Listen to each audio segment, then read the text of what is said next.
I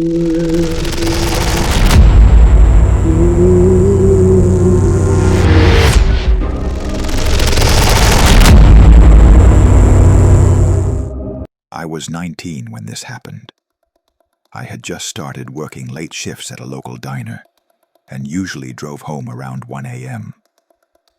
The roads were mostly empty at that hour, and I had gotten used to the quiet. One night, while driving down a 2-lane road surrounded by trees, I noticed headlights behind me. They stayed close, almost tailgating, for several miles.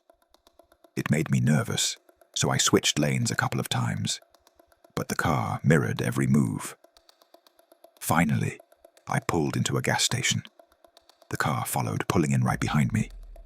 I parked under a light and pretended to get out, but before I even opened my door, I glanced in the mirror, and the headlights were gone. Not dimmed, not turned off. Gone. I spun around, expecting to see the car pulling away, but there was nothing. The entire lot was empty, and no taillights were fading into the distance. I sat there for 5 minutes, stunned, replaying what I had just seen. When I finally got out to pump gas, I noticed something that made my blood run cold. In the thin layer of dust on the back of my trunk, someone had written a single word with their finger. Followed. The next morning, I could barely drag myself out of bed. My hands still trembled every time I thought about that word. Followed. When I got to work, I told my manager I couldn't handle night shifts anymore.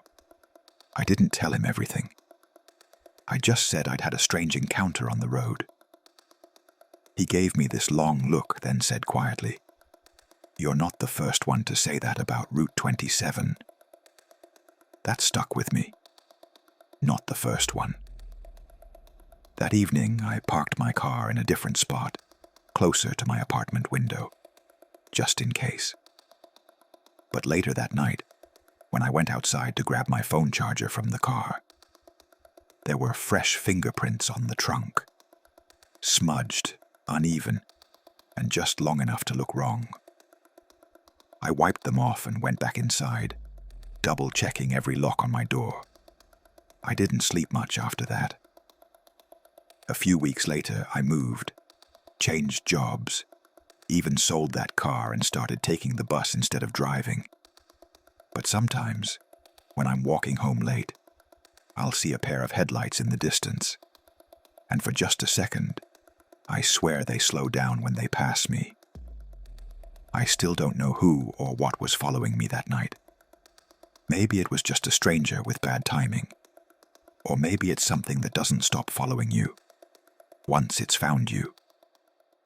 Sometimes the scariest part isn't what you see.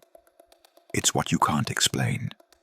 And for this next story, what couldn't be explained was how something inside a locked house managed to move on its own.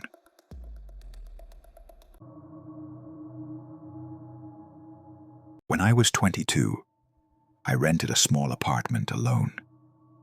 It wasn't in the best neighborhood, but it was affordable. I always double-checked the locks before bed because the building had a history of break-ins. One Friday, after a long week, I came home late, ate dinner, and fell asleep on the couch. Around 3 a.m., I woke up in complete silence. The TV was off, which was strange because I hadn't turned it off before dozing off. When I stood up, I froze. The coffee table had been moved several feet closer to the couch. My shoes, which I'd left by the door, were lined up neatly next to each other by the kitchen. And on the counter sat a single plate, with a fork resting on top of it. I hadn't touched any of it. The locks were still bolted, the windows were still locked, and nothing appeared stolen. It was like someone had come inside only to rearrange things. I didn't sleep at all that night. And when I told my landlord the next morning, he shrugged it off as maybe I had done it half asleep. But I know I didn't, because later I noticed something else. My phone had been placed face down on the nightstand in my bedroom. I hadn't even gone in there before passing out on the couch. To this day, I don't know how someone got in, or why they only wanted me to notice they'd been there. Many people believe that strange events can be explained. Stress, exhaustion, or imagination.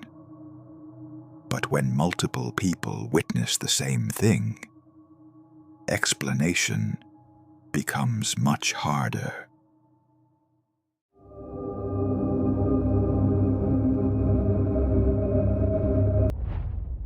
This story comes from when I was younger. A few friends and I were hanging out at my house late on a Saturday night. Around midnight, we decided to go for a walk.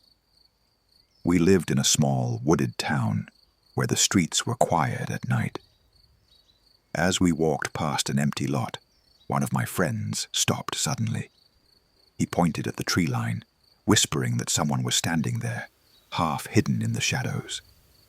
I squinted, and sure enough, I saw the faint outline of a tall figure.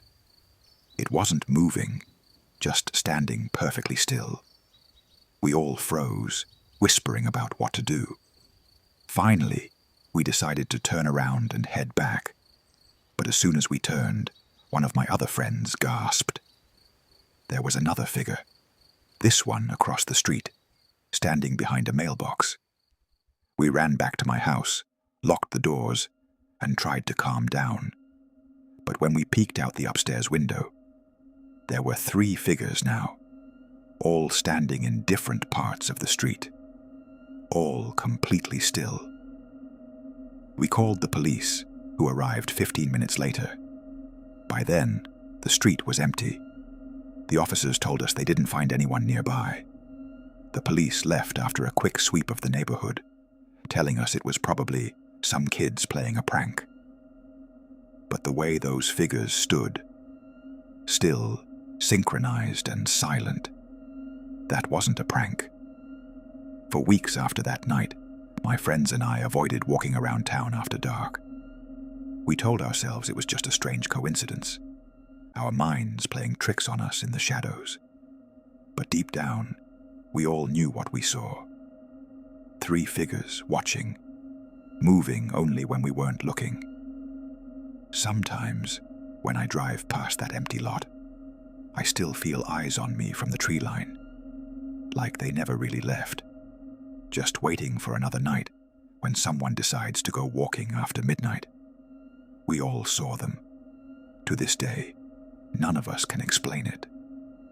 Witnesses make mystery harder to dismiss. But what happens when you're completely alone and you capture something on video that you wish you hadn't? Stay tuned for the next story.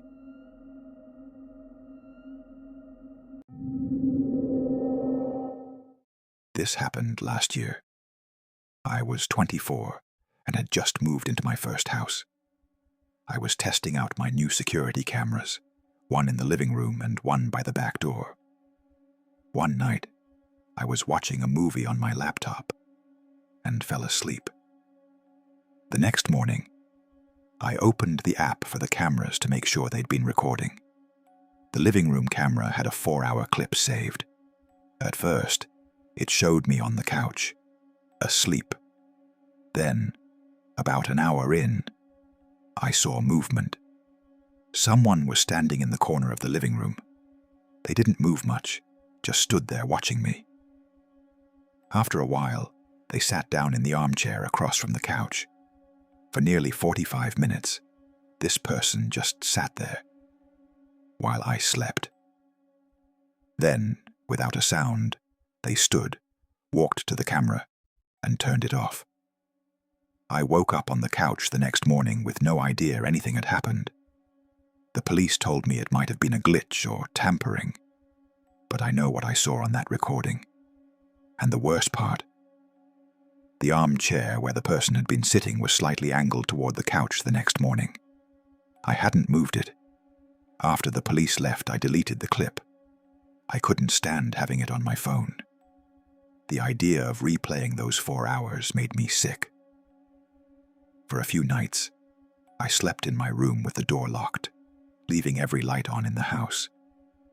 But even then, I kept waking up around the same time, that same hour when the figure appeared.